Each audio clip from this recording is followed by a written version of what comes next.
কিন্তু ঘটনাটা শোনানোর আগে আপনাদের যাদের হার্ট খুব দুর্বল তারা কিন্তু আমার আজকের এই ঘটনাটা, এই গল্পটা শুনবেন না। শুনলেও সেটা দিনের বেলায় শুনবেন, রাতের বেলায় কখনোই শুনবেন না। গল্পটা শোনার পর ভয় পাবেন না তো? যদি ভয় না পান তবেই শুনবেন। শুনতে থাকুন। ঘটনাটা ঘটেছে আসানসোলে। আসানসোল শহরে এই ঘটনাটা ঘটেছে। একটি পরিবার, স্বামী স্ত্রী একটি ফ্ল্যাটে বাস করত।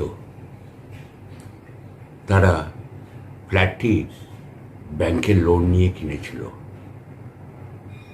হঠাৎ করোনাকালে তাদের চাকরি চলে যায়। সেই ভদ্রলোকের চাকরি চলে যাওয়ার পর ভদ্রলোক 2020 থেকে বসা, তার আগে বহুবার অফিসটা বন্ধ হয়েছে। হবার পর ভদ্রলোক আর কাজ ঠিকমতো জোগাড় করতে পারেনি, তাই ওই অফিসেই পড়ে আছে। প্রাইভেট অফিসটা বন্ধ হয়ে যাওয়ার পর ব্যাংকের লোনের বোঝা বাড়তে বাড়তে এমন জায়গায় গেল, বাড়িটা তারা ব্যাংক ক্লোজ করে নেবার নোটিশ দিল। অন্তিম দিন বেঁধে দিল যে এই মাসের 30 তারিখের মধ্যে যদি ব্যাংকের টাকা না দেওয়া হয় তাহলে আমাদের লোকজন গিয়ে বাড়িটি দখল নিয়ে নেবে। তারপর স্বামী স্ত্রী, তাদের কোনো বাচ্চা টাচ্চা হয়নি, খুব কষ্টের দিন কাটছিল তাদের দুজনে। বন্ধু বান্ধবরা কিছু হেল্প করছিল, সেই নিয়ে তারা সেই লকডাউনের সময় করোনাকালে তারা জীবনযাপন করছিল। কোনো রকমই দিন চলে যাচ্ছিল। রেশনিং ব্যবস্থা তো তাদের একদম ভেঙে পড়েছিল।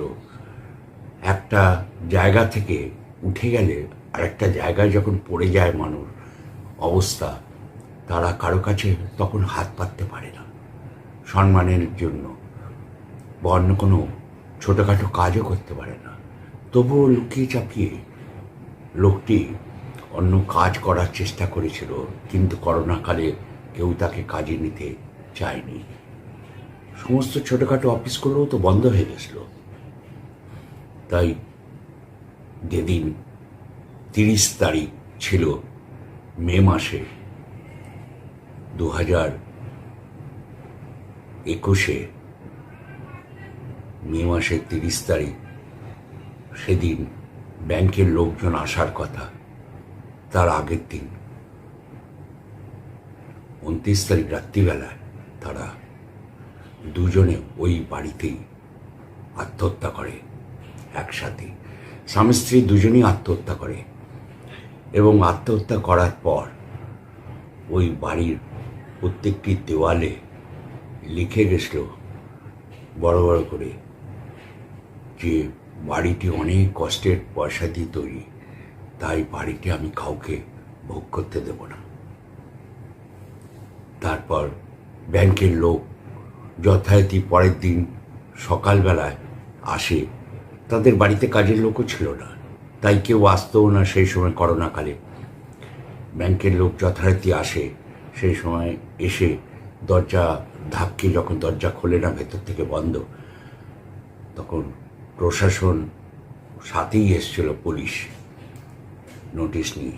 দরজা ভেঙে দেখে দুজনেই সেই ঘরে,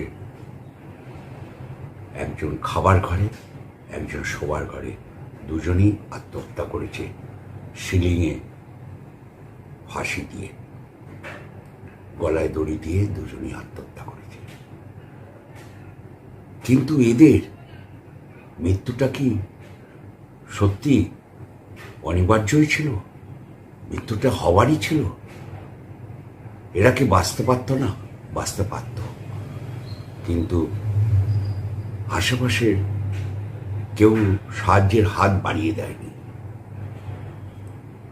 সাহায্যের হাত যাদের বাড়িয়ে দিয়েছে, একদম নিম্নবর্তী মানুষ যারা পথে ঘাটে ঘুরে বেড়ায় তারাই সাহায্য পেয়েছে, কিন্তু এমন এক মধ্যবিত্ত জায়গায় মানুষ তারা কোনো সাহায্য পায়নি।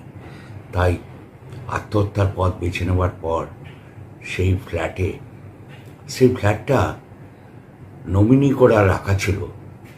সেই ভদ্রলোক তার ভাইয়ের নামে নমিনি করেছিল। তার ভাই কলেজে পড়ে, সে একটু দূরে থাকে, দুর্গাপুরে থাকে বাবা মার কাছে। বৃদ্ধ বাবা মা, তারা দু ভাই, বড় ভাই এই প্রাইভেটে চাকরি করতে করতে এই ফ্ল্যাটটা কিনেছিল। কেনার পর অনেক টাকা বোঝা হয়ে গেছিল তেরা, তাই আর শোধ করতে পারেনি। এরপর যা ঘটল সেটা শুনতে থাকুন। দুটো বডি তো পুলিশ এসে নিয়ে গেল পোস্টমর্টমের জন্য। পোস্টমর্টম হলো, দুটো বডি দাহ হলো। তারপর ঘরটা সেই সময় আর ব্যাংক ক্রোক করতে পারল না। ভাই কেস চালিয়ে গেল। এবার কেস চালিয়ে গেল তো ভাই, এবার ব্যাংককে ক্ষতিপূরণ দিতে হবে। এই মৃত্যুর জন্য দায়ী ও দাদা আর বৌদির জন্য, মৃত্যুর জন্য দায়ী সেই ব্যাংক তখন পিছিয়ে গেল। ব্যাংক আর কোনো উচ্চবাচ্য করল না। এরপর বেশ কিছুদিন পর থেকে ওর ভাই, কয়েক মাস পর থেকে ভাই চেষ্টা করলো ফ্ল্যাটটা ভাড়া বসিয়ে দেবে, তবুও তো কিছু ইনকাম হবে। তারপর ভাড়া বসালো। যারাই ভাড়া নিতে আসে ফ্ল্যাটে, তারা 2 দিন 3 দিনের বেশি থাকতে পারে না। ঘরের ভেতর কীরকম যেন একটা চিৎকার চেঁচামেচির শব্দ, কখনো কান্নার শব্দ, কখনো রান্নাঘরে কেউ যেন রান্না করছে তার শব্দ, এসব কানে ভেসে আসতো। খেতে বসলে মনে হয় পাশে এসে কেউ বসেছে খাবার জন্য, চেয়ারটা টেনে নিয়ে বসেছে। যারা ভাড়া নিয়েছিল তারা স্বামী স্ত্রী, একটা বাচ্চা, খেতে বসেছে দুপুরবেলায়, মনে হচ্ছে পাশে আরেকটা চেয়ার টেনে নিয়ে কেউ বসলো খাবার জন্য। তারা লাস্ট টাইমে খিদের জ্বালা ছটপট করছিল। তারপর কোনো দিন রাত্রিবেলায় কান্নার শব্দ ভেসে আসতো। স্বামী স্ত্রীর কথোপকথন পাশের ঘর থেকে তারা শুনতে পেত। একজন লোক, একজন ভদ্রমহিলা যেন কথা বলছে। তারপর কখনো অশান্তি হচ্ছে, ঝগড়া হচ্ছে, সব শোনা যায় পাশের ঘর থেকে। তারা ঘুমোতে পারত না। তারা 2-3 রাত থেকে তারা বাড়িটা ছেড়ে চলে যায়। এরপর আরেকটা ফ্যামিলিকে এরা ভাড়া দিল। সে ভদ্রলোক ম্যাড্রাসি, তারা ভাড়া নিল।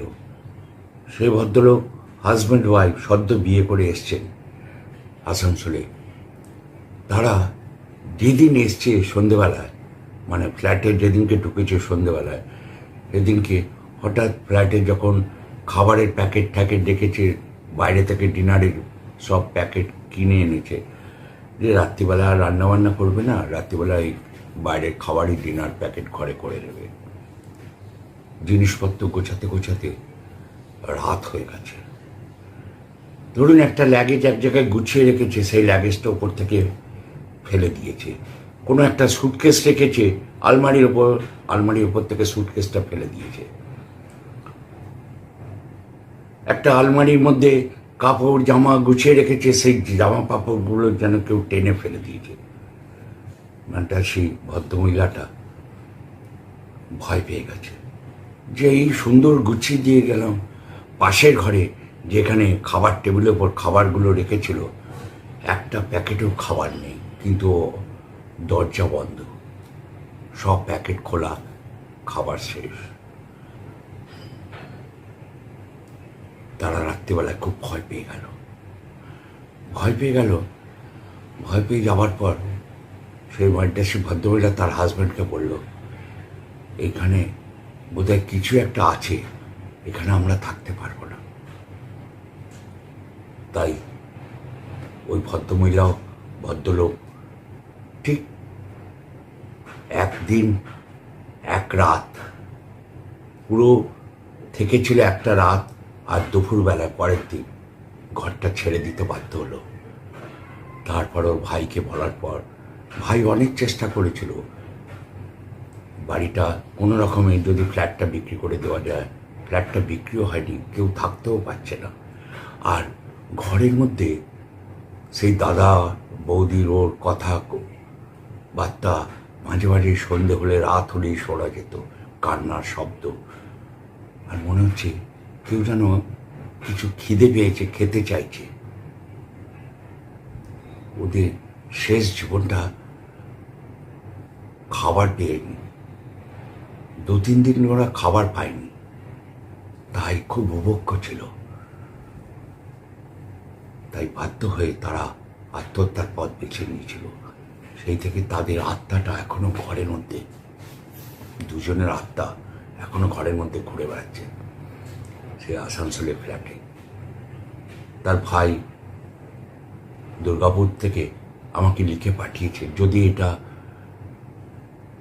সকলকে শোনান তাহলে এই ঘটনা যেন পুনরাবৃত্তি কারো বাড়িতে, কারো জীবনে না ঘটে। তা ঘটনাটা কেমন লাগলো? যদি ঘটনাটা ভালো লাগে তবে একটা লাইক দেবেন, শেয়ার করবেন বন্ধুবান্ধবের মধ্যে, এবং অতি অবশ্যই যারা সাবস্ক্রাইব করেননি, যারা আমার গল্পের সামনে বসে গল্পটা শুনছিলেন, তারা অতি অবশ্যই সাবস্ক্রাইব করবেন এবং বন্ধুবান্ধবকে বলবেন সাবস্ক্রাইব যেন করে দেওয়া হয়, করে দিতে। কেমন লাগলো কমেন্টস করতে ভুলবেন না, অতি অবশ্যই কমেন্ট করবেন। খারাপ হলেও কমেন্ট করবেন, ভালো হলেও কমেন্টস করবেন। সকলে